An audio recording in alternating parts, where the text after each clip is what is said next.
Robert Le Tourneau naquit en 1888 à Richford, Vermont. Fils de parents pieux, il entendit parler de l'Évangile dès ses premières années. Bien qu'il ait d'abord rejeté la vérité, il accepta le Christ à l'âge de 16 ans grâce aux prières de ses parents. Devenu adulte, Le Tourneau devint un inventeur prolifique d'engins de terrassement. Ses inventions lui permirent d'amasser une fortune considérable. Il déposa près de 300 brevets concernant les engins de terrassement, les processus de fabrication et les machines-outils. À l'âge de 30 ans, Le Tourneau subit une terrible perte, la mort de son fils aîné. Cette tragédie l'amena à repenser les buts et objectifs de sa vie. Craignant que son amour pour les machines puisse éclipser son amour et son engagement pour la cause de Dieu, lui et son épouse Evelyn Peterson décidèrent de se consacrer à l'œuvre de Dieu en utilisant leurs ressources à la diffusion de l'Évangile.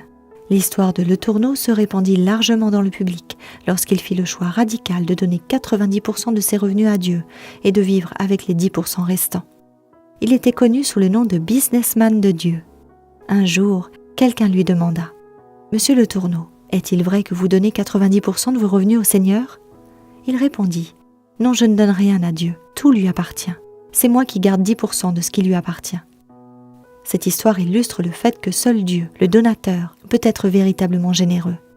Comment pouvons-nous être généreux si tout lui appartient ? Dieu nous accorde ses bontés et s'attend à ce que nous utilisions pour sa gloire tout ce qu'il nous accorde. Vous ne pourrez peut-être pas mettre fin à une famine qui touche tout un continent, mais vous pouvez aider une famille dans le besoin dans votre propre ville. Vous ne pourrez peut-être pas apporter l'Évangile dans un pays entier, mais vous pouvez donner des études bibliques à votre voisin. Ce n'est pas notre manque de capacité qui compromet notre travail pour Dieu, mais notre manque de disponibilité.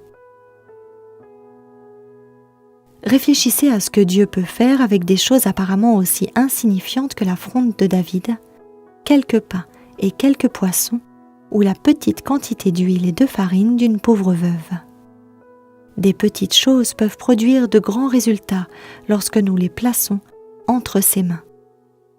En apportant notre dîme et nos offrandes de promesses, puissions-nous mettre nos désirs à la dernière place et Dieu à la première.